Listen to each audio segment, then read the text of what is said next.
Well, hello. My name is Sarah Martin, and I'm the Director of Intake Operations here at Family Source Consultants, and I am thrilled to speak to you today about becoming an egg donor. Today, we're going to talk about all things egg donation, what to expect, what the criteria is, and just do a full breakdown on the donation process. And I'm absolutely thrilled to have a very special guest today, Rebecca Lyons. She is one of our team members, and she is going to just thoroughly walk us through each step. So, welcome, Rebecca. Thank you for being here. Thank you for having me. Absolutely. Well, let's just dive right in and let's begin with the application and intake process. So tell us what qualifications are needed and just begin walking us through those steps. Of course, yeah.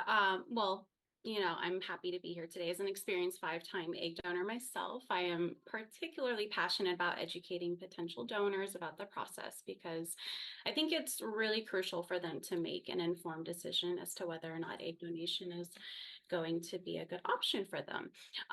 It is a journey, and it takes a lot of heart and patience to, have a positive egg donation experience. I think the best place to start is to consider the qualifications to ensure that you meet the requirements to become an egg donor. We have a comprehensive breakdown of the, full list of requirements on our website, but of course, there's a few main key important requirements to consider. For instance, candidates, they must be between the ages of 20 and 30. And then, of course, have a healthy BMI between 18 to 28. And then, not be using any nicotine products, illegal drugs, of course, including marijuana, stuff of that sort will disqualify an egg donor throughout the process. And of course, if the egg donor is accepted, they will participate in a video intake interview with our egg donor coordinators. They're going to walk them through the next steps and then let them know what items are needed in order to prepare them to be made active on our donor database. That's excellent. Thank you so much, Rebecca. Tell me, what about compensation? What should an egg donor expect with that? Yeah, of course. So, egg donors, they can donate up to 6 times in their lifetime. And per donation here with Family Source Consultants, they get $10,000 per donation that they do. And that's usually, paid in increments throughout the egg donation process. That's incredible. Thank you so much for just all that great information right here at the top.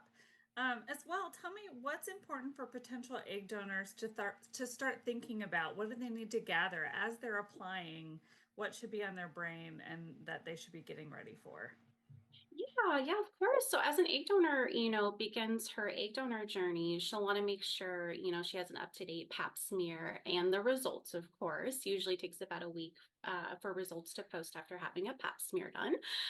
If you need a new pap, we say be proactive. Go ahead and get scheduled with your OBGYN or primary care physician, whoever you want to go to have your pap smear completed. And then also you want to start beginning, gathering photos for your egg donor profile, starting from childhood all the way up to adulthood. We have recipient parents, they love to see egg donors that have a big variety of childhood photos. And then, of course, a lot of hobby photos. So, our donors that love to go rock climbing or play softball or volleyball, whatever it might be, intended parents, they love that stuff. Um, of course, we're going to spend a day or two getting to know the egg donor for the process. And those pictures are really going to help us, put together a nice profile for the recipient parents. And it's also important for egg donors to start learning a lot about their genetic background. So talk with family members, ask if there's any sort of genetic conditions or diseases like cancer throughout the family. And we'll want to get lineage information all the way up to their grandparents. So we always tell donors, hey, make sure you're talking with mom and dad, get some genetic information, eye color, hair color, skin, all that good stuff, height, weight, all of that's going to be asked for on your donor application. And of course, siblings too. The more information that is provided on a donor's application in terms of genetics, the more likely they are to get matched quicker within the donor database. As well, I like to encourage donors to, keep their egg donor coordinator informed if there's any changes, such as changing addresses, family changes, new diagnoses, new births, because of course we're building our families through the egg donation process too. As this could potentially change the potential for matching with recipient parents. So we just ask, as donors are made active on the database, they keep us informed, let us know if anything changes with genetic background, all that good stuff as well. That's excellent. So helpful. And so, just a quick recap, pictures from all your ages, um, Pap update smear. an updated PAP, Yep. all just kind of your demographics, your genetics, all those kind of things. And so all once all that's wrapped up and we have our beautiful profile ready to go, can you walk me through the matching process? What can donors expect with matching? Yeah, of course. So, I want to begin by differentiating between fresh and frozen egg donor cycles. Yes. Fresh cycles, which is what we do here at Family Source Consultants, allows an egg donor to donate to one family at a time instead of multiple families like a frozen egg bank would do. With fresh, you are donating to one family and we'll create a contract on the usage of those eggs and how they will be discarded with any leftovers from the donation. So the legal contract is very specific to, where those eggs are going, how they will be created, embryos will be created, and then how they'll be discarded once the intended parents are done with them. And then, of course, this allows egg donors to have more control of, what the families are going to do with those eggs compared to a frozen bank. We donate to a frozen bank, and then we're just kind of unsure of what happens with those eggs from there.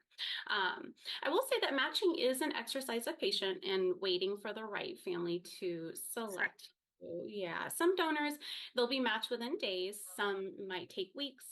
Some might take months or, even longer for a fresh cycle. Of course, intended parents are looking through the donor database, seeing, looking for their unicorn donor who's going to help them grow their family the way they want. Um, so, parents they're going, a lot of times they're going through multiple databases, just trying to find that perfect donor. Some are selecting donors based on physical appearance, education, how well they write their answers, or past donation experience. I recommend donors to start making a, 1 minute video for their profile to introduce themselves. Oh, that's good. Yeah. Yeah. So this is a new thing we started doing over the last couple of years.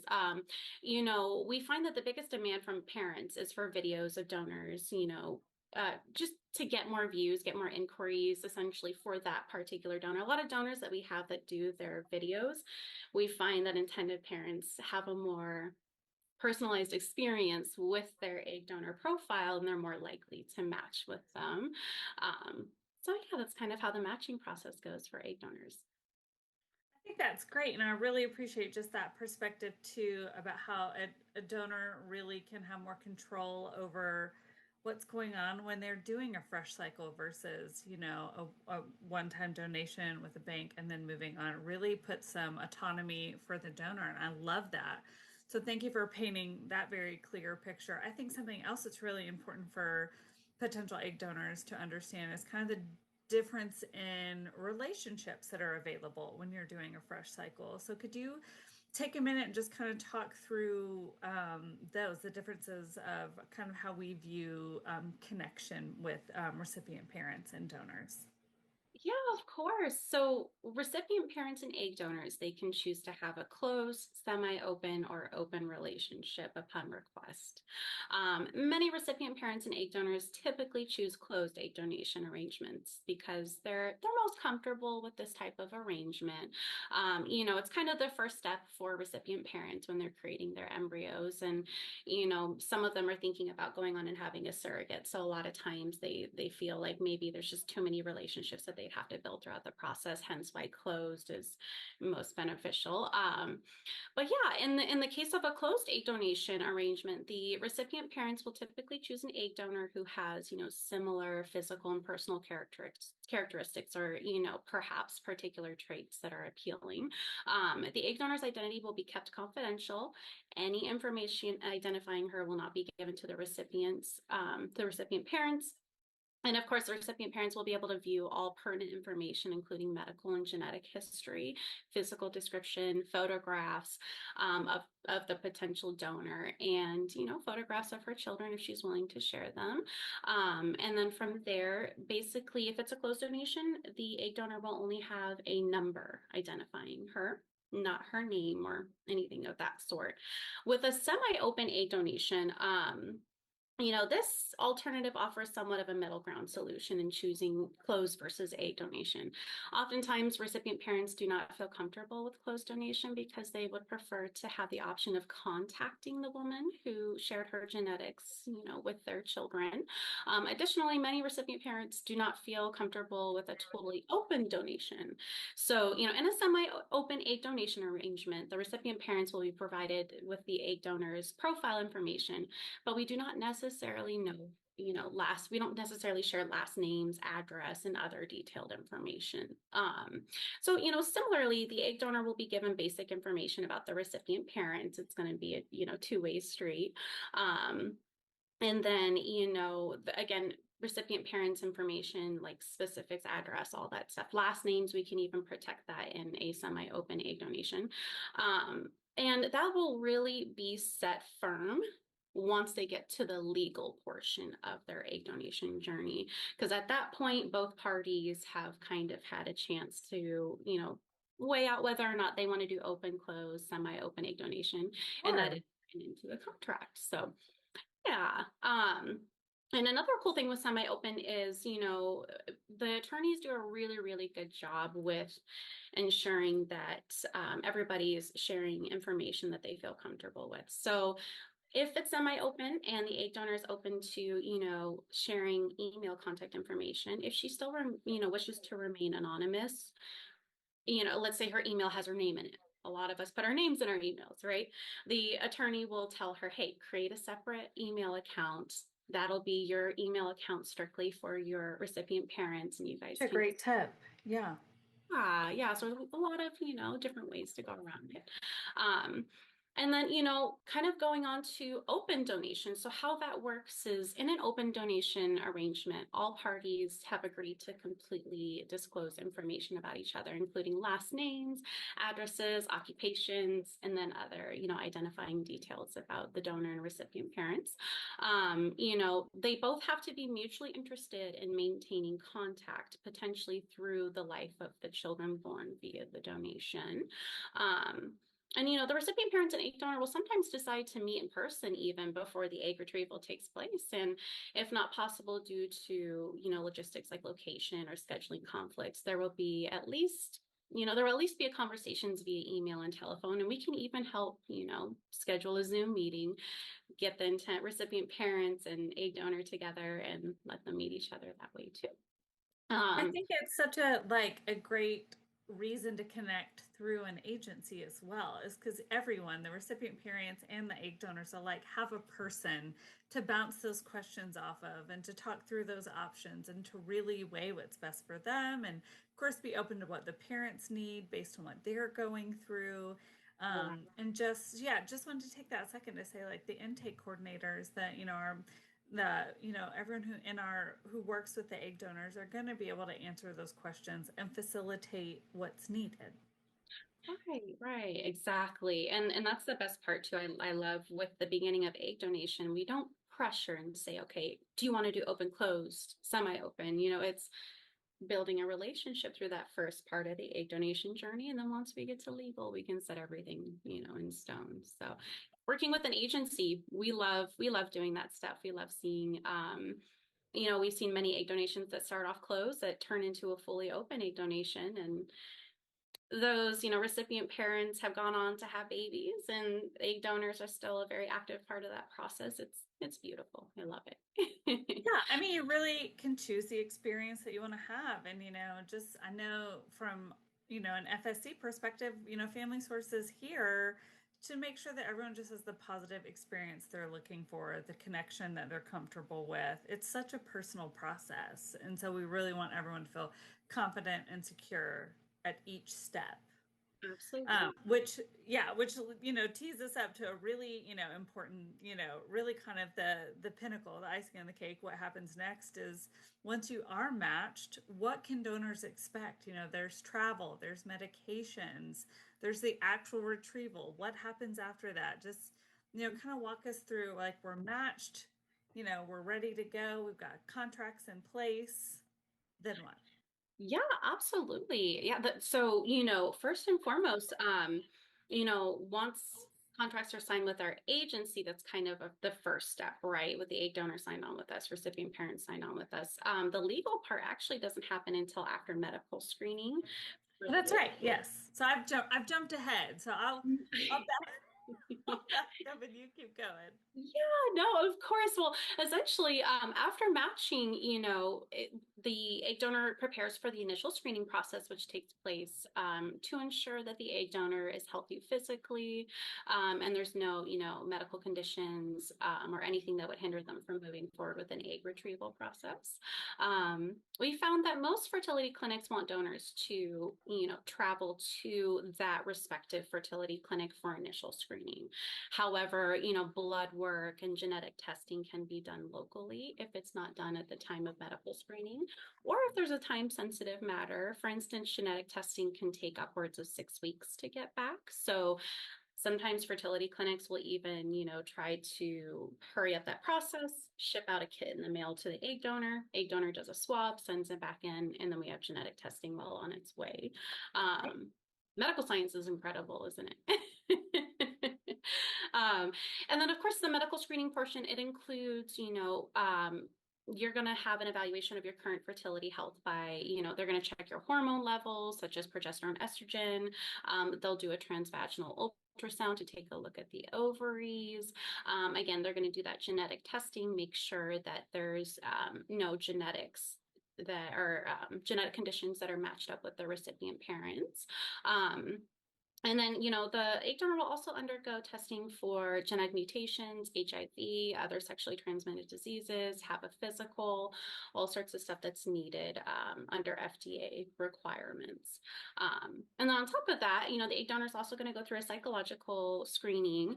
You'll meet with a clinical psychologist who specializes in third-party reproduction and be administered a psychological assessment test, as well as not in person, but a virtual meeting with the psychologist. This is, again, all done remotely to try and make it as convenient as possible for the donors. And then, of course, upon clear results, we get back all the results. Everything looks good with screening. The egg donor will work with one of our agency recommended attorneys to start the legal process. Of course, the legal phase must be completed prior to beginning any injectable medications to prepare for the egg retrieval. It's very important we get a contract in place. And as well, Family Source Consultants, we will coordinate health insurance and life insurance policies for you if needed. And then these policies will ensure that you are covered should you experience any medical problems due to the egg donation procedure. So there's extra medical insurances there to protect the donor. Important. Yeah, absolutely. Yeah.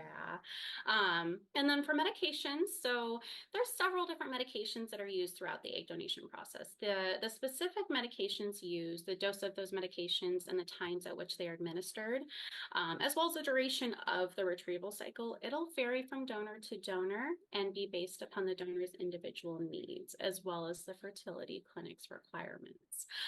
For the most part, donors should expect to take injections in the tummy and possibly oral medications as well, including birth control. These injections, the injection part is there are synthetic versions of hormones that naturally occur in our bodies, such as estrogen, progesterone, stuff of that sort. The goal is to manipulate those hormones to have the best outcome for egg retrieval and give the recipient parents as many eggs as possible, while also ensuring the donor is closely monitored. The donor's health is always going to be first and foremost, of course. And then, yeah, so regarding egg donation travel, it's another big thing I think egg donors need to take into Yes. consideration, right? Is the travel commitment. Donors have the choice to stay within their state. However, if they are open to traveling, it's going to open the opportunity of matching exponentially because we have recipient parents from all over the world, and we want to make sure we give everybody a good chance of getting matched. But for And travel, their clinic can be anywhere within the United States. right, right. Yeah, and the clinic, of course, is gonna, yeah. So if we work with recipient parents that are international, they have to have a fertility clinic in the United States. So girls never have to worry about, traveling out of the country. I know that's usually a big question. Well, Sure, do yeah. where am I going? um, but of course, if a donor is matched with recipient parents who have a fertility clinic that's local to her, the donor should expect her appointments and monitoring to all happen at that clinic. However, if her clinic is hours away or in a different state, we can find a local fertility clinic near her so she can complete her monitoring appointments. Once she starts injections and starts preparing for the retrieval, she will be going to regular monitoring appointments, usually every day or every other day, to watch her ovaries, make sure she's responding well to her medications, and make sure that we don't miss that, golden window of opportunity for That's retrieval right. because it Yeah. is a very time sensitive process. It's, you know, um, but yeah, during the process, the recipient parents, they cover all travel costs for the egg donor and her travel companion. She can bring an adult travel companion with her, and this includes hotel. There will be a per diem for meals, any ground transportation, air transportation fees like baggage fees. All of that will be covered by the recipient parents. And then yeah, so essentially for egg donors too, we like to have this conversation with them because they can travel alone for their medical screening appointment. But as far as the retrieval, it will be required that they have an adult travel companion come with That's them. right. Yeah. Yeah, it's essentially because clinics require them to have someone with them when they're coming out of surgery. You're waking up from anesthesia, you're loopy. We need somebody to keep an eye on the egg donor, for those first 24 to That's 48 hours. right. People. I Yeah. I appreciate that a clinic is not just gonna, put you in a cab and send you on your way. I really they want to make sure you have someone there with you to just help with whatever you need. I love that. Well, and as far as travel, how long is an egg donor traveling, both for screening and retrieval? Yeah, no, that's a great question. So the total amount of time is variable depending on the clinic and their requirements. For medical screening, travel is kept to a minimum 2 days. Typically, we'll fly the donor out before her medical screening appointment, get her cozy in a hotel overnight, and then she'll go to her appointment the next day and fly back home the same day. We do that because the airline industry just has not recovered since 2020. There's still lots of delays and cancellations, and we don't want, our egg donor to have to push back her medical screening appointment because of cancellations.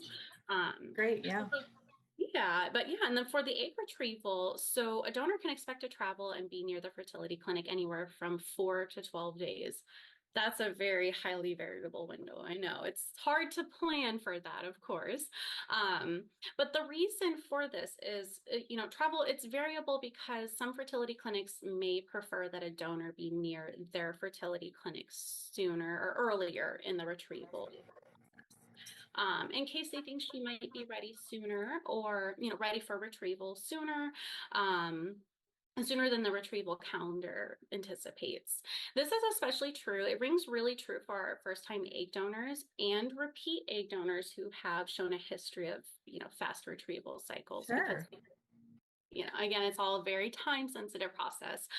So we like to tell donors it's important to remain flexible, during the cycle, speak with their employers, speak with the babysitters who's watching their little ones if they have children, et cetera. Whoever, might be helping them in that process, they should have that discussion with them, let them know, hey, the donation retrieval cycle is very, um, what's the word I'm looking for? It's I don't want to say unsteady, but we just never know when an egg donor is going to be ready to take her trigger shot and then go in for retrieval 24 hours later. Well, right, and you want the best outcome, and so you got to trust, the specialist to go, okay, now's the time. And so, I love what you just said. It's so important. Like everyone your support system needs to be ready and flexible, to be there for you in that process. And so, I love that. Just gosh, this is such incredible information. Thank you so much, Rebecca. I think too, if egg donors after retrieval, then what? It is a serious procedure, and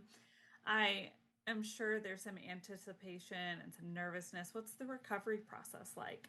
Yeah, of course. I know that's always a big question. Well, what happens during the retrieval process? Um, and retrievals can always feel scary going in. You're Mhm. getting ready to go in for surgery, and that can always make any normal person nervous. Yeah, So what we're gonna do, yeah, though they're very sweet and welcoming at the fertility clinics. I can promise you that. The nurses will welcome them. They're going to start helping them get prepped, they're going to help you, or they're going to give you a gown so you can get dressed into a gown. Um, let's see. So, just thinking of that too, when you're going in for retrieval, I always tell girls, keep an open mind. Don't be nervous. Just relax. They're going to take you into a retrieval deep room. It'll breath. be quiet. It'll be cold. It'll be nice and quiet, and then they will, put the egg donor under. And usually with the anesthesia, the procedure is usually about 30 to 45 minutes, so pretty quick. And when you wake up, it feels like you've only been asleep for seconds. So Yeah. for sure process. You could be dizzy and crampy after the surgery. That's pretty typical. I always suggest, taking a trip to McDonald's, get some salty fries, go to a gas station for Gatorade. The salt and electrolytes actually really help with the recovery process because Sure. Yeah. yeah, they soak up there's naturally we have more fluid retention, I guess, during the egg retrieval process, the way our ovaries handle the egg donation process. So they always say, hey, salty fries, Gatorade. It's just a perfect combination for recovery. And then, of course, I like to highly recommend having a heating pad ready, for the stomach cramping. It really does help a lot with the recovery if you're having a lot of pain. And then, after the egg retrieval process, the donor, she will be monitored there at the fertility clinic for a few hours before going back to her hotel to recover and rest. Um, Now, if she's local to the fertility clinic, she obviously will, go back home after the egg retrieval process. Now, if she is traveling, she can expect to stay for another 24 to 48 hours wherever that fertility clinic is. She'll stay at her hotel before flying back home. And that's again, we want to make sure she's not lifting a heavy bag when she's in recovery or walking too much. So usually about 24 to 48 hours, they can expect to be resting at the hotel before flying back home. Most girls, they're up and back to their usual activities by the next day. Some may want to take an extra day or two to recover. It's really important for donors to listen to their bodies and then, of course, voice those concerns to the fertility clinic and their case coordinator if they feel like their recovery isn't going as they had anticipated. Absolutely. Thank you so much. And I love, at the top of our webinar today, you mentioned you have done this yourself 5 times. So I would love to hear, is there anything you want to share, just with, those listening from your own personal experience? Yeah, absolutely. Well, I mean, first and foremost, every egg donation process that I did was unique and had its own timeline, doctors, fertility clinics, medical screening tests, travel commitments, etc. The list goes on. I always try to go into every egg donation with an open mind. And I feel like that really, really helped me in the egg donation process. Sure. Um, yeah, and another thing I really, really enjoyed that I was able to travel and experience other cities across the country, as I help build families. The experience, it really was rewarding. Even if I ran into hiccups in the process, it was still a very rewarding process. Um, I was a high egg producer myself personally, donating around 35 plus eggs per donation. So I was monitored very, very closely by the fertility clinic during the retrieval cycle. And, after the retrieval to ensure that my own fertility was protected and that I recover efficiently. I was always very well informed and taken care of by both family source consultants and the fertility clinics. I have a very special place in my heart for egg donation with family source consultants for that purpose. I felt like they always looked out for me. They always cared about how my recovery was going, and they cared about, what my own plans were to build my family as well as help other people build their families. So yeah, I have a lot of respect for, all the parties who work hard to make egg donation a reality. I still keep in contact with one set of my recipient parents I donated for, as we had agreed to an open egg donation. So I, adore watching their little girl and boy grow, learn, and prosper. I watch all of this on Facebook. We follow each other on social media. It's just very special. It's the only egg donation I did open. Not saying I didn't enjoy donating for, my closed egg donations.